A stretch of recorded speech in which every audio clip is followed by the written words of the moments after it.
La Caisse d'épargne Île-de-France, fière de soutenir toutes les femmes, vous présente Sud Radio. Parlons femmes, Judith Belair. Allez, sur Sud Radio, on parle femmes, parlons femmes. Bonjour à toutes, bonjour à tous. C'est votre rendez-vous avec celles qui agissent, qui inspirent et qui font la différence. Elle est considérée par les proches d'Édith Piaf comme la plus grande interprète de son répertoire. Nathalie Lermite incarne avec justesse la puissance vocale de la môme avec Piaf, le spectacle, et puis pas que, d'ailleurs, incarné, c'est vraiment la voix. Waouh, Nathalie Lermite. Vous êtes en tournée dans toute la France avec 110 dates exceptionnelles, dont l'Olympia qui arrive le 21 décembre 2025. Nathalie, vous êtes chanteuse, vous êtes comédienne, vous êtes interprète et puis vous avez conquis le public dans pas mal de comédies musicales. Bienvenue. Merci. Avec plaisir. Sud Radio, parlons femmes, Judith Belair. Sur Sud Radio, Parlons Femmes donne la parole à celles qui font, qui créent, on l'a dit, et qui inspirent. On commence avec les questions de l'émission. Alors vous êtes prête ? Ça y est, c'est parti. Quelle femme incarne pour vous le courage sans compromis ? Gisèle Halimi. Ouais, Halimi. Halimi, pardon. Ouais. Oui. Ouais. Oh oui. Le compromis, je ne sais même pas si ça existe dans son répertoire. Je crois que la phrase qu'on a le plus entendue d'elle, c'est « ne vous résignez jamais ». Oui, c'est ça. Et ça vous définit bien aussi, vous ? Oui, parce qu'il y a une notion de... Il y a une notion d'espoir profond, de foi profonde. J'aime bien ça. Ça fait sauter les verrous aussi. Oui, bien sûr. Les siens d'abord en premier. Ouais, clairement. Est-ce qu'il y a un nom qui a changé votre vie ? Un nom qui a changé ma vie. Édith. Franchement, incontestablement. Édith Piaf, c'est pas n'importe qui. Non. Alors, comment vous l'avez rencontrée ? J'ai 4 ans. Je suis seule dans ma chambre. Et j'emprunte. J'emprunte parce que je n'avais pas le droit d'y toucher. J'emprunte un 33 tours, parce qu'on parle de 33 tours à l'époque. Un 33 tours qui était dans le salon, c'est un grand coffret. Je le prends, je monte dans ma chambre, je le mets sur mon petit tourne-disque, je pose ce 33 tours, je mets une chanson au hasard et j'ai un choc. Je me vois encore, comme si c'était un moment important. Je me vois encore mettre cette chanson en boucle. C'est quoi la première ? Les blouses blanches. Et histoire d'une femme internée. Je crois que je ne comprends pas le texte des chansons, mais tout ce que je comprends, c'est qu'il y a quelque chose d'installé dans mon ventre à jamais. C'est beau. Est-ce qu'il y a un compliment qu'on adresse aux femmes qui vous exaspère, Nathalie ? T'as bonne mine aujourd'hui. Ça veut dire hier, non ? Voilà. C'est ça ? Ok, d'accord. C'est pas mal. Je suis d'accord. Est-ce qu'être une femme, ça a ajouté quelque chose et non retiré quelque chose à votre force de caractère ? Non, je pense que ça ne retire en rien d'être une femme. Au contraire, ça ajoute. Oui, mais bien sûr. Ouais. Bien sûr que ça ajoute. Qu'est-ce que ça a ajouté alors ? Je pense que ça ajoute... alors pas forcément de la force. Ouais. Oui, la force. Je pense que... Vous pensez que les femmes sont plus fortes ? En quelque sorte, oui. En tout cas, elles plus ont... résilientes, en tout cas. Oui, elles ont une résilience. Elles ne sont pas plus fortes. Je n'ai jamais opposé l'homme et la femme. Au contraire, je pense qu'elles sont que l'homme et la femme sont complètement indissociables, complémentaires. Et les opposer, pour moi, est une erreur. En revanche, je ne sais pas porter un piano toute seule, mais en revanche, je sais très bien porter un enfant. C'est pas mal déjà. C'est bien. Ouais, 9 mois c'est long. Ouais. Alors moi j'ai pas trouvé ça assez long, mais parce que voilà. Vous avez aimé ça, vous ? Bah oui, j'ai bien aimé ça. Chacun son truc. Oui. Si vous pouviez offrir un super pouvoir à toutes les femmes du monde, qu'est-ce que ça serait ? Qu'est-ce que ce serait ? Un super pouvoir. Elles en sont déjà bien dotées. Peut-être respecter encore plus leur intuition. Ouais. Oui. Vous pensez qu'on s'écoute pas assez ? Non, on ne s'écoute pas assez. Mais ça, c'est vrai pour les femmes et pour les hommes, finalement. C'est vrai pour les femmes et pour les hommes, mais surtout pour les femmes. Je crois que elles ont été ça a été un peu tu. J'entends. Est-ce que vous pensez que le patriarcat, ça se combat ou ça se contourne ? Ça se comprend, déjà. Ouais. Ça se comprend. Mais parce que je pense que, comme on dit, le contexte donne le sens et que chaque époque porte son patriarcat à sa manière, son matriarcat aussi. Et c'est pas excuser, mais c'est comprendre ce qui s'est passé. Pourquoi on réagissait comme ça ? Et, en fait, moi j'aime bien relire et revoir des émissions des années 70, des Aujourd'hui Madame, pour ne pas les citer. Et je vois ces femmes complètement d'accord avec ce qui se passe et ne voulant... mais c'est les premières à être d'accord, on est d'accord. Exactement. Donc en fait, le contexte donne le sens. violence. Ouais. Donc en fait, ce patriarcat, il se comprend et se comprend pourquoi on l'a accepté. On l'accepte plus maintenant, si? Non, on l'accepte plus. En tout cas, on l'accepte plus de cette manière. Et il faut comprendre pourquoi. Il est encore bien résiduel. Il y a encore un plafond de verre. Oui, bien entendu, mais voilà, il faut comprendre pourquoi ça se passe comme ça. Allez, on vous écoute, ma chère Nathalie Lermite. Piaf, le spectacle.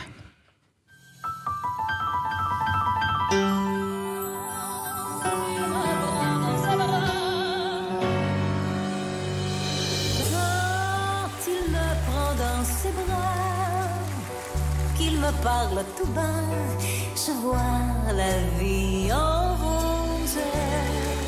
Allez, venez, Milord, vous avez l'air d'un môme. Laissez-vous faire, Milord, venez dans mon royaume. Non, rien de rien. Non.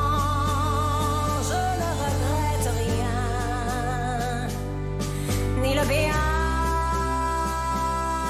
qu'on m'a fait, ni le mal, tout ça m'est bien égal.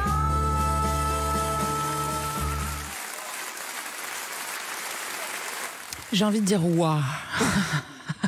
C'était Piaf, le spectacle sur Sud Radio, chanté par Nathalie Lermite. Bon, en fait, moi, la manière dont je donne un peu de moi, tiens, pour une fois dans cette émission, la manière dont je sais si une musique me touche, c'est les frissons qu'elle provoque. Et quand on vous écoute, bah, on a le frisson, quoi.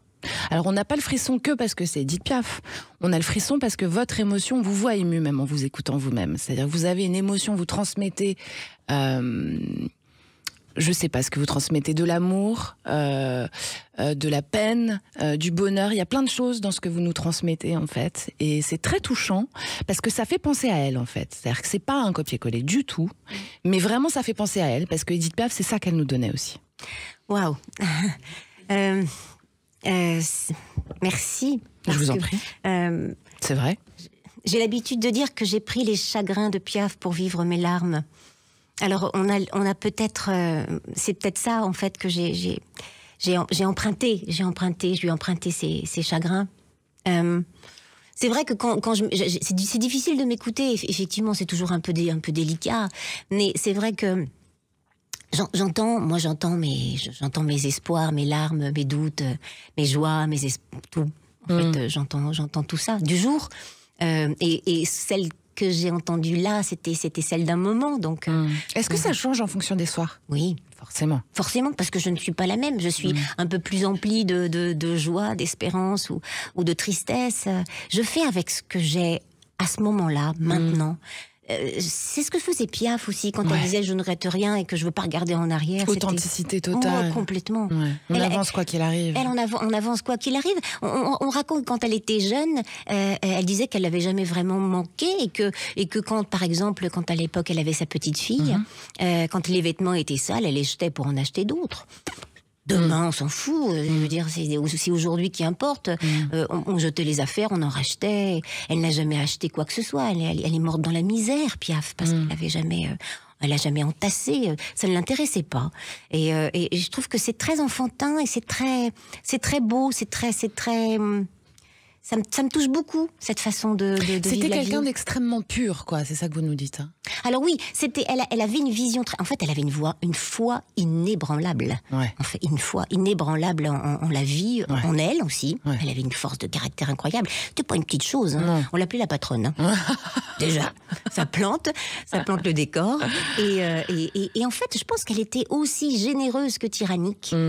Elle l'était avec elle, tyrannique d'ailleurs, et il fallait surtout pas lui dire non à quoi que ce soit. C'était drôle, elle avait et c'était une enfant. Moi, je reste persuadée que Piaf n'a cessé de vouloir guérir les chagrins d'Édith. C'est joliment dit. Oh, mais c'est vrai. Je pense que c'est vraiment ça. Petite fille abandonnée, etc., qui ne supportait même pas d'être seule derrière ou dans les toilettes. Il fallait quelqu'un derrière la porte. Elle était paniquée. C'est Micheline Dax qui me racontait. Elle était paniquée le fait de savoir que le public puisse l'oublier. Je crois que c'est son plus grand amour, son public. Elle est devenue éternelle. Mais bien sûr, elle y a travaillé aussi, elle a sa C'est ça, postérité. l'immortalité. Ouais, elle y a travaillé. Alors c'est un spectacle qui est conçu et mis en scène par Gilles Marsala. On fête les 110 ans de Piaf cette année. Oui. Donc c'est une nouvelle scénographie, c'est assez spectaculaire. Il y a pas mal d'archives aussi, d'images d'archives inédites. L'idée c'est aussi de découvrir le Montmartre de l'époque. Et puis l'Olympia. Et l'Olympia. En fait, ce que je dis toujours, ce spectacle est un voyage à travers les chansons de Piaf, ce qu'elle nous a légué d'ailleurs, au plus profond et au plus près. On le voit dans le monde entier. Alors dans le monde entier, c'est génial parce que les gens. Parce que vous allez partout vous, avec ce spectacle. Mais partout, partout. Et en fait, les gens voyagent sans jet lag. C'est génial. Donc c'est pour ça que je dis, elle est un. Si vous aviez une scène qui vous a le plus marqué dans un pays, ça serait laquelle? Oh là là. C'est la première qui vous vient comme ça, là. La première qui me vient, je ne pourrais pas dire. C'est à chaque fois des rencontres incroyables. On pose souvent la question quel est le meilleur public. D'ailleurs, pour moi, il n'y a pas de meilleur public. Ah non, c'était pas ça. Moi, c'est plutôt ce qui vous a le plus marqué, vous, quoi, en termes de cœur. De cœur. Alors, j'ai des souvenirs. Alors j'ai un souvenir d'un petit théâtre à Québec, très intime. Puis en plus, le public québécois, il est très chaleureux. Il est très chaleureux et très volubile, dans le sens que on le sent, il discute avec vous presque comme ça. Là. Et celui-là, il était charmant dans tous les sens du terme. J'ai beaucoup aimé ce théâtre. Allez, on est en train de parler. On parle femmes, vous avez bien compris. On est sur Sud Radio. On est avec la chanteuse, comédienne et interprète Nathalie Lermis, avec son spectacle Piaf. Le spectacle s'est en tournée dans toute la France. Et puis vous restez avec nous. Partez pas tout de suite. On revient. La Caisse d'épargne Île-de-France, fière de soutenir toutes les femmes, vous présente Sud Radio. Parlons femmes, Judith Belair. Parlons femmes sur Sud Radio et parlons vrai avec la chanteuse et comédienne et interprète. Attention, Nathalie Lermis sur scène dans Piaf. Le spectacle s'est mis en scène par Gilles Marsala et c'est en tournée. Et puis n'oubliez pas la date, le 21 décembre à l'Olympia, la scène mythique où on l'a vue. Beaucoup vu d'ailleurs. Oui, en plus, l'Olympia vraiment est collée à Edith Piaf parce qu'elle l'a sauvée. Donc, je crois que l'Olympia doit beaucoup à Piaf. Bien sûr. Alors, il y a une petite anecdote que vous nous avez apportée comme ça hors antenne. Vous avez joué dans un théâtre à Malaga. Oui.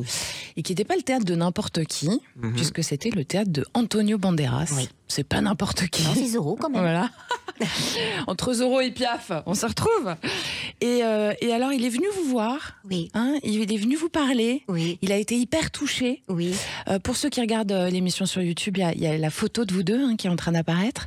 Racontez-nous cette petite anecdote. Qu'est-ce qu'il vous a dit en fait ? Alors, c'était incroyable parce que évidemment, on m'avait dit en rigolant qu'Antonio Banderas était dans la salle et je dis mais bien sûr, allez, on va boire un coup à la fin. Et effectivement, je sors de scène et hop, je tombe sur Antonio Banderas et c'était une émotion très très forte, évidemment. En fait, il m'a dit qu'il avait voyagé. Sans jet lag. C'est ça, sans jet lag. Qu'il avait été profondément touché, donc. Voilà, de personnages comme ça, c'est. Alors surtout en fait, moi j'étais très touchée parce que c'était un acteur. Et c'est une autre dimension pour moi parce que évidemment il y a de l'interprétation aussi. Exactement, bien sûr. Et c'était ça qui m'avait. Quand un grand interprète vous honore en fait, pour vous, c'est peut-être le meilleur cadeau que vous puissiez avoir, non ? Oui, parce que jouer pour moi c'est tellement important et entrer dans cette énergie. C'est tellement important au-dessus de la voix chantée, oui. Alors quand même, votre spectacle, c'est le plus grand succès francophone quand même de l'histoire, parce qu'il y a eu plus de 2 millions de spectateurs dans 70 pays, Nathalie. Oui, Vous avez fait 70 pays. Oui. Eh ben dis donc, c'est un triomphe international, oui. On peut dire ça. Oui. Et puis en 2027, pour la première fois, vous allez à Broadway ? Alors en fait, c'est la 4e fois qu'on fait Broadway. C'est la 4e fois. Ouais, 4e fois qu'on fait Broadway. On y retourne le 15 février prochain, là. Ouais. Oui, carrément. Et puis on a, le producteur Gilles. Quand vous allez là-bas, vous restez un peu, quoi, même. Pas. Même pas, on fait une date et après le lendemain on est je ne sais où, etc. Mais c'est toujours émouvant de jouer à Broadway, c'est New pas York. n'importe quoi. Ouais. Et non, c'est pas n'importe quoi. Et alors en fait, quand on se dit ça, 70 pays, c'est énorme. S'il y a une chose qui vous en reste, qu'est-ce que c'est ? Je crois que c'est l'amour inconditionnel que le monde a pour cette femme. C'est vraiment très très fort. C'est fou, hein. C'est très très fort, très fort. Il y a une jolie phrase que m'avait dit d'ailleurs à New York un monsieur, parce que en fait on chante. Enfin, tout est en français. Hein. Je m'adresse un petit peu en anglais quand on voyage à l'étranger, mais toutes les chansons restent en français et c'est très important pour nous de garder ça en français sûr. Parce que d'abord la langue française a sa musique. Non, puis on va pas changer les textes de Piaf. Non, et on va pas changer les textes de Piaf. Non, c'est pas possible. Et je pense qu'en plus, le monde attend que ça chante en français parce que c'est aussi ça qui les fait voyager. Et donc, en fait, vous continuez à faire rayonner notre patrimoine à l'international, alors que nous, on se plaint beaucoup ici, on n'arrête pas de dire c'est la cata. Puis il y a Nathalie Lermite qui se balade dans le monde et qui grâce à vous, en fait, grâce à vous, vous continuez à transmettre ce message de cette France qu'on chérit, quoi. Absolument, c'est ce spectacle, toute cette équipe, tout ce travail derrière qui est formidable de production qui a cru depuis des années, vraiment. Moi, j'arrive à la fin de la boucle et je dis toujours, on est des réveilleurs, nous.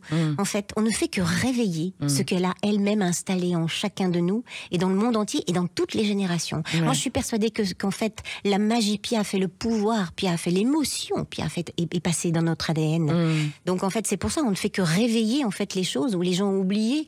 Parce qu'ils se sentent émus par quelque chose, ils comprennent pas pourquoi, mais non, en fait, c'est installé chez eux, ils ont oublié. Et en France, en fait, on s'aperçoit que c'est très fort aussi. Ouais. Alors, en début d'émission, vous nous avez raconté qu'à 5 ans, vous avez trouvé ce 33 tours qui vous a fait découvrir Edith Piaf. Et puis, à 6 ans, vous avez chanté dans le groupe de votre père. Oui. Hein, c'est ça. Donc, vous avez commencé très tôt. Qu'est-ce qu'il faisait comme musique, votre papa ? Mon père était pianiste, amateur.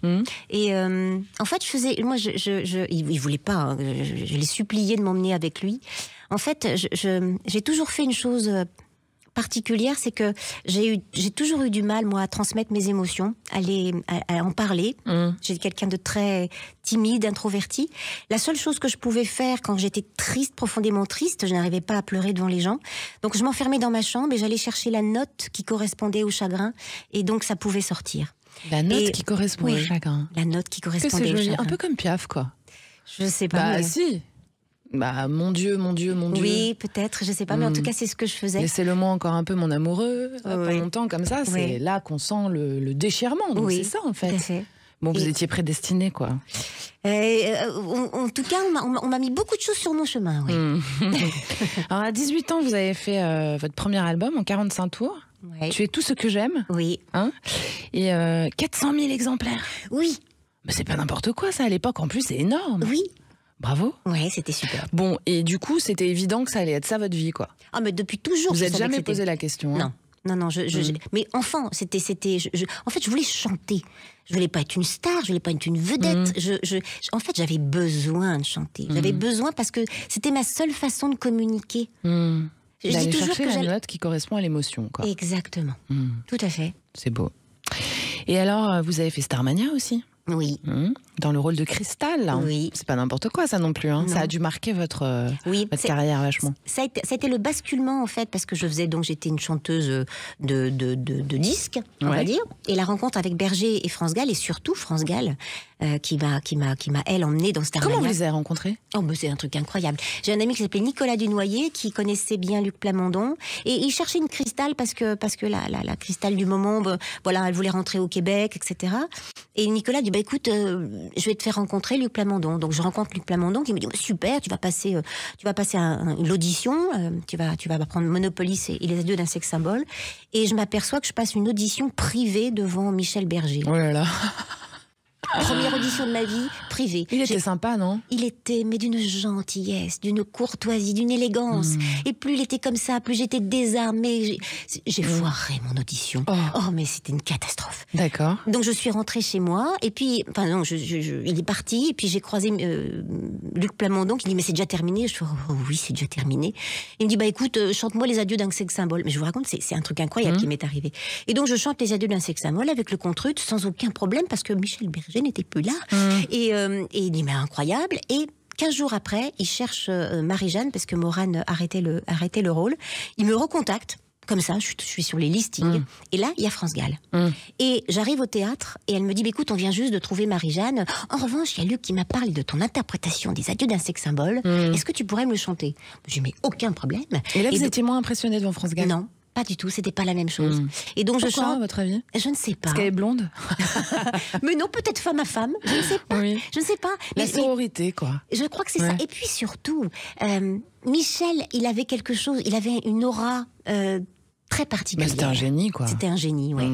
Je sais pas ce qui s'est passé. J'étais beaucoup plus décontractée. Puis c'est le fait aussi que je n'étais pas en audition. Je venais juste faire plaisir, en Ouais. fait. Et elle me dit, mais Michel n'a rien compris. Je dis, ah, si, vraiment, j'étais pas bonne. Elle me dit, écoute, tu viens à la maison et pendant une semaine, je t'apprends le rôle. Et pendant une semaine, je suis allée chez Michel Berger et France Gall. Et France Gall, dans le petit bureau, le grand bureau, elle m'a appris le rôle. Et c'est elle qui me faisait apprendre tout le rôle, etc. Et une semaine après, j'étais sur scène. Et Michel, il était dans le coin? Oui, Michel, il passait sa tête de temps en temps, comme ça, avec son petit bout de cheveux frisés. Il me dit, et France Gall me disait, non, mais Michel, laisse-nous travailler. Va-t'en, laisse-nous travailler. J'adore cette petite histoire. Et puis vous avez fait pas mal du coup, vous avez continué les comédies musicales, vous avez fait pas mal de génériques de séries, Oui. de dessins animés. Oui. Vous avez été chroniqueuse musicale, notamment pour ceux qui se souviennent, Shabada, Oui. sur France 3. J'étais la petite blonde de Shabada, comme on Ouais. dit. Et finalement, dans tous ces exercices, que ça soit à la télé, sur scène, en studio, bon, on a envie de savoir ce que vous préférez. Je connais déjà la réponse, hein, mais... Ce que je préfère. Ouais. Alors, c'était un super exercice, Shabada, parce que, en fait, je retombais, moi, dans la chanson populaire et ce que je faisais dans les bals populaires à l'âge de 6 ans. J'ai adoré cet exercice. C'est fou, ça, d'être monté sur scène à 6 ans comme Oui. ça. Bah oui. Alors, c'est intéressant parce que comme quoi, des fois, il y a des destins, quoi. Hein? Alors, franchement, oui. Parce Ouais. que cette histoire de Piaf qui reste comme un moment suspendu, dans lequel je me souviens avec tous les détails, etc., je pense que c'était un moment important dans ma vie. Parce que il y a 28 ans, quand on m'a proposé le rôle de Piaf pour la première fois dans une comédie musicale, j'avais rendez-vous. Et d'ailleurs, ce metteur en scène, je venais pour un rôle, pas du tout pour Edith Piaf, je venais pour cette comédie musicale, un rôle lambda, et il m'a dit, mais en fait, vous êtes Piaf. Mais j'ai dit, vous êtes fou. Je suis d'accord. Mais vous êtes fou, mais non, je veux pas faire ça, mais non, mais jamais. Et donc, il m'a demandé plusieurs semaines, j'ai demandé plusieurs semaines de réflexion, et ça a changé ma vie. Ne changez rien. Merci Nathalie Lermite. Merci beaucoup. Merci d'être venue partager avec nous.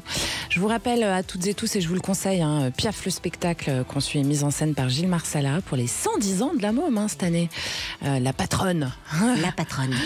Vous êtes en tournée un peu partout et puis notez bien la date à l'Olympia le 21 décembre prochain.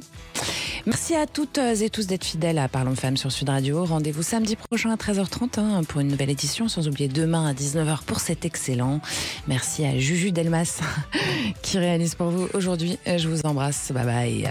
Sud Radio, Parlons Femmes, Judith Belair. Avec la Caisse d'épargne Île-de-France, fière de soutenir toutes les femmes.